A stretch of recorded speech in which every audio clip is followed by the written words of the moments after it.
The Indiana Fever may lose Sophie Cunningham before the season even begins due to a major move made by Caitlin Clark. In professional sports, there is a vast, unwritten organizational hierarchy. The casual viewers mistakenly think that the WNBA doesn't exist. They mistakenly believe that the gamers are limited to their own home environment. However, artificial restrictions are completely disregarded by the real apex predators in the sports industry.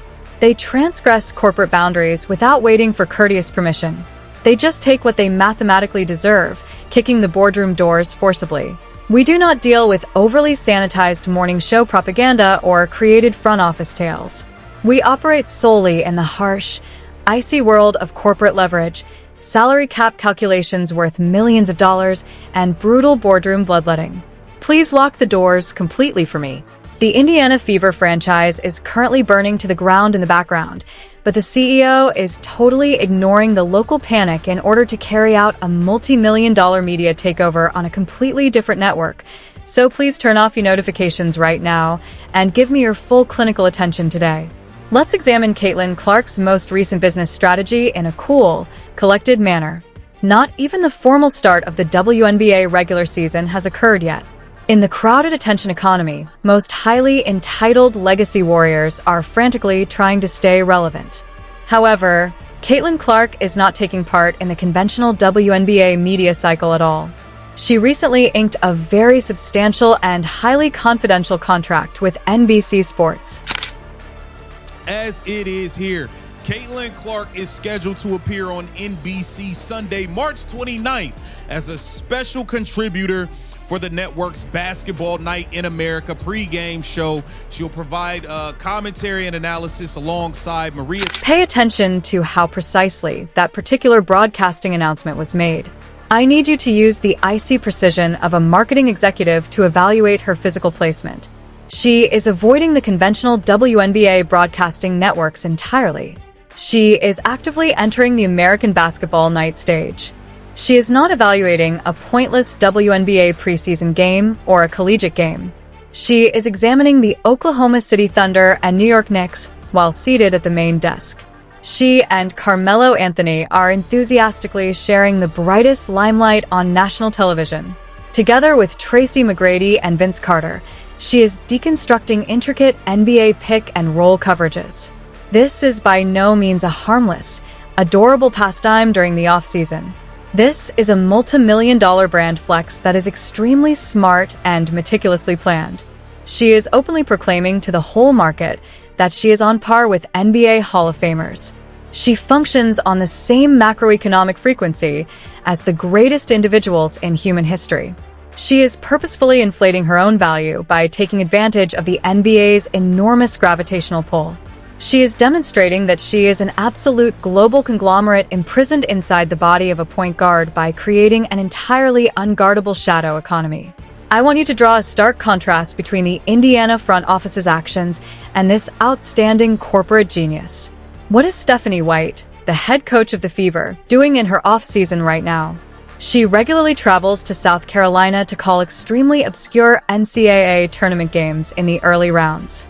While her franchise engine analyses the NBA, the head coach works part-time in the minor leagues. The stark disparity in market leverage is astounding. The enormous internal upheaval that the Indiana Fever is currently experiencing is aptly highlighted by this extremely humiliating truth. Because the Indiana roster is disintegrating dramatically while Caitlin Clark is actively constructing a monopoly enterprise. The Indiana Fever front office is currently caught in a complete executive nightmare as the eagerly awaited, well-budgeted WNBA expansion draft is officially set. They have the world's most popular and lucrative offensive ecology. However, a huge, excruciating sacrifice is expressly required by league regulations. They are compelled by law to put extremely valuable and productive assets on the open market. They have to actively present their own players to Portland and Toronto's well-funded expansion syndicates.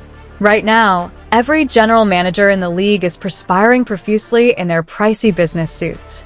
Legally speaking, they must safeguard precisely 5 of their roster's key assets. So have news on Sophie Cunningham. Now, I put out to you guys that Sophie Cunningham is not going to be protected by the Indiana Fever. I believe the 5 players that will be protected will be Caitlin Clark, Aaliyah Boston, Lexi Hall, who's a protected free agent, Kelsey. Pay attention to the icy clinical truth of that particular protected list. I need you to keep your feelings completely apart from these extremely sensitive business dealings. This leaked information is currently driving the casual fan base utterly insane. They have a strong emotional bond with the well-reported chemistry of Trace Leche. They adore Sophie Cunningham for defending the franchise CEO with her body during the previous season. They want her loyalty to be blindly rewarded with a roster place by the front office. However, general managers are not compensated with millions of dollars to aggressively placate sensitive online followers. They are compensated for carrying out extremely brutal, mathematically perfect corporate acquisitions. Without a doubt, the Indiana Fever will defend Caitlin Clark. They will vigorously defend Aaliyah Boston, the extremely profitable inside defensive pillar. Kelsey Mitchell will be coerced into joining the company by use of the antiquated core designation. They will spend their very final protection slot on Malaya Timpson's rookie scale contract, and they will mathematically protect Lexi Hull because she is an extremely valued restricted free agent. Sophie Cunningham is unquestionably fully exposed to the expansion draft due to this mathematical calculation. This appears to be a complete breach of corporate devotion to the misinformed consumer. Although it appears that the front office is actively ignoring the ultimate enforcer, you are a high-level operator who is aware of the harsh workings of sports business. Let's apply the pure serviette maths to this particular business strategy with composure. As an unrestricted free agent, Sophie Cunningham is aggressively starting the off-season. I need you to fully comprehend the dreadful power of that particular legal standing. No particular business organization is legally obligated to an unconstrained free agent. They are free to sign with the highest bidder on the open market. It means absolutely nothing if the Indiana Fever actively use a highly sought-after protection slot on Cunningham. Protecting an asset that you do not lawfully control is the epitome of business malfeasance. She can just leave the very next morning, even if the Fever shields her from the expansion draft. She can quickly negotiate a huge contract with the Las Vegas Aces by actively utilizing their protection. For absolutely no certain return on investment, the Fever would have entirely squandered a crucial protection slot. When massively funded venture capitalists are circling the area, it is statistically impossible to protect an expiring contract. The assets that are legally and contractually locked into your business ledger must be safeguarded. For this reason, it is mathematically perfect to protect Michaela Timpson's rookie contract. The most valuable financial tool in contemporary professional sports is a rookie scale contract. It enables billionaire owners to lawfully take out enormous surplus value for a negligible portion of the expense. Timpson will be brutally poached by Portland or Toronto without hesitation if the Fever leaves her vulnerable. They will take an extremely controllable and artificially inexpensive asset straight from the Indiana bench. The costly, unfettered free agent must be brutally and coldly sacrificed to the Wolves. However, this particular strategy's pure executive genius goes much farther. A huge, highly classified poison pill included in the new CBA is being actively used by the general manager of Indiana. Okay. Also, note is that the Fever can only give one core designation to a veteran this offseason and will almost certainly use that on Kelsey Mitchell. Therefore, if one of the 2 expansion teams were to use their pick on Cunningham, and thus give her the veteran Supermax contract as per the rule. I want you to evaluate that particular expansion rule's mathematical impossibility. A very restrictive clause about unrestricted free agents was specifically negotiated by the WNBA. A huge corporate trap is set up right away if the Portland Fire or the Toronto Tempo aggressively choose an unrestricted free agent in the expansion draft. They are legally required by maths to extend a veteran Supermax contract to that particular player. I need you to take a moment to really comprehend how absurd that financial need is. At an incredible $1.4 million, a veteran Supermax deal is firmly locked down. Sophie Cunningham is an extremely valuable and effective rotational enforcer. She maximizes the CEO's kinetic efficiency as a lethal perimeter shooter. However, she is clearly not a $1.4 million franchise cornerstone. Mathematically speaking, She is not worth 20% of the total newly raised wage cap. Despite having substantial funding, the general managers of the expanding syndicates are not total financial novices.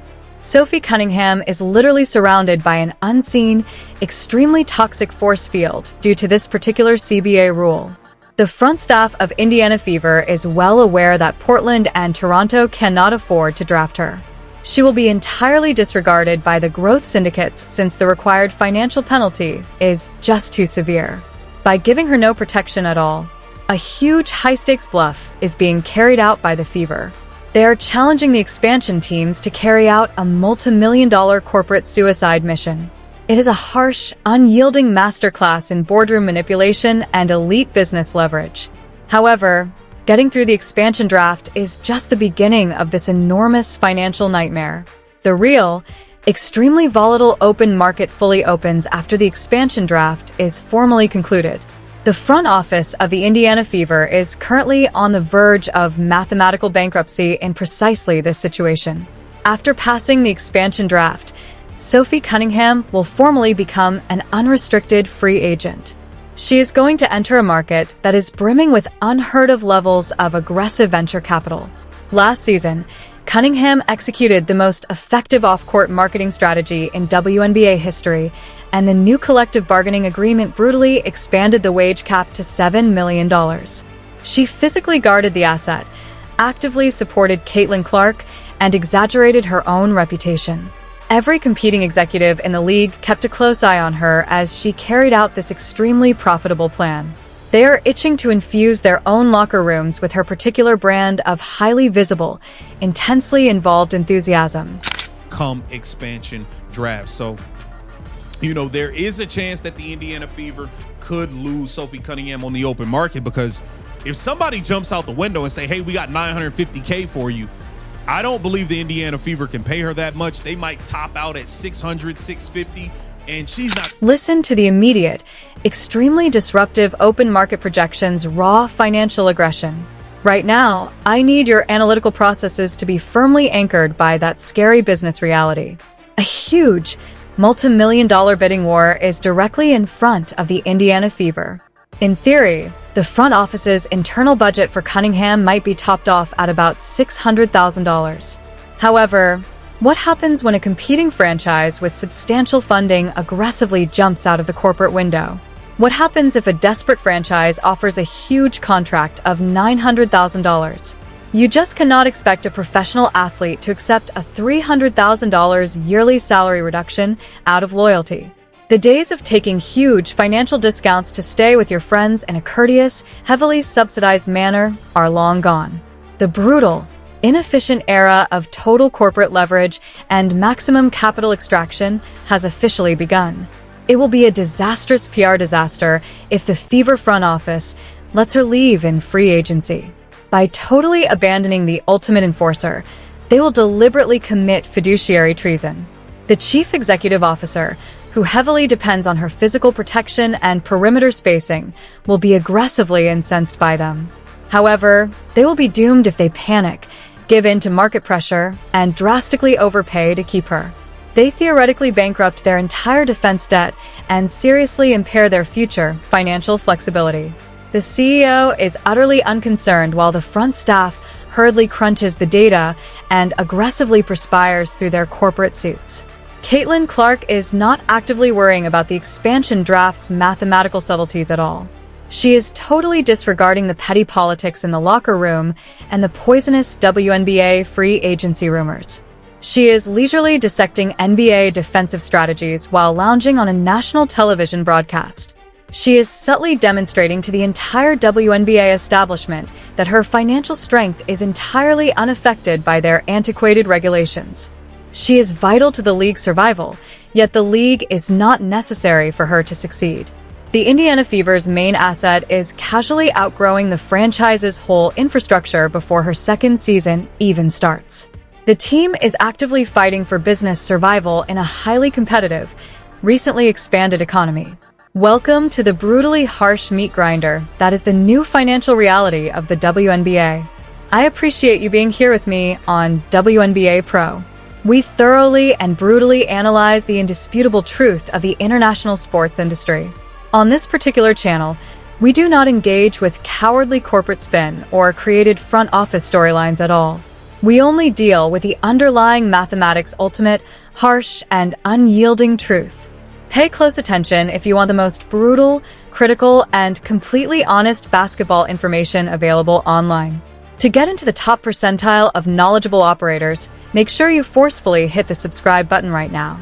Give this video a huge like to help forcefully drive this crucial corporate exposure straight past the algorithm. In the space provided for comments below, I would like to hear your completely unvarnished, analytical thoughts on this enormous executive nightmare. Will the Portland Fire purposefully choose Sophie Cunningham in the expansion draft, haughtily triggering the Supermax poison pill? Will the general manager of the Indiana Fever overpay on the open market in a panic? And how spectacular would Caitlin Clark's NBC national television debut actually be? Please share your precise, mathematically sound forecast with me. I'll see you at the next high-stakes meltdown in the boardroom. The corporate civil war is just getting started, and the week will be completely left behind, so don't even blink.